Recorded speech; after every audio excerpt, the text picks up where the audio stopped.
শিক্ষার্থীরা জুলাই অভ্যুত্থান স্মরণে মাসব্যাপী কর্মসূচির উদ্বোধন করেছেন প্রধান উপদেষ্টা ডক্টর মোহাম্মদ ইউনূস। আজ ১ জুলাই প্রধান উপদেষ্টার কার্যালয়ে আয়োজিত এক অনুষ্ঠানে তিনি এই কর্মসূচির সূচনা করেন। উদ্বোধনী বক্তব্যে ডক্টর ইউনূস বলেন, আমাদের সামনে পথ কঠিন কিন্তু সম্ভাবনাও বিশাল। ইতিহাস প্রমাণ করে যখন জনগণ জেগে ওঠে তখন কোনো শক্তিই তাকে থামাতে পারে না। তাই এই জুলাইকে গণজাগরণ ও জাতীয় ঐক্যের মাসে পরিণত করুন। তিনি বলেন, জুলাই অভ্যুত্থানের মূল আহ্বান ছিল ফ্যাসিবাদকে সরিয়ে দিয়ে একটি নতুন বাংলাদেশ গঠন করা। সরকার সেই লক্ষ্য বাস্তবায়নে কাজ করছে যাতে আর কোনো স্বৈরাচার মাথাচাড়া দিয়ে উঠতে না পারে।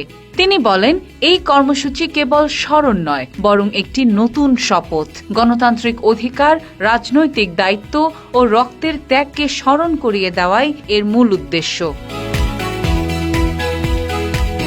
শিক্ষার্থীদের অবদানের কথা স্মরণ করে তিনি বলেন, জুলাই হলো গণতান্ত্রিক মুক্তির এক অমোঘ ডাক, যার লক্ষ্য ছিল জনগণের হাতে রাষ্ট্র ফিরিয়ে দেওয়া।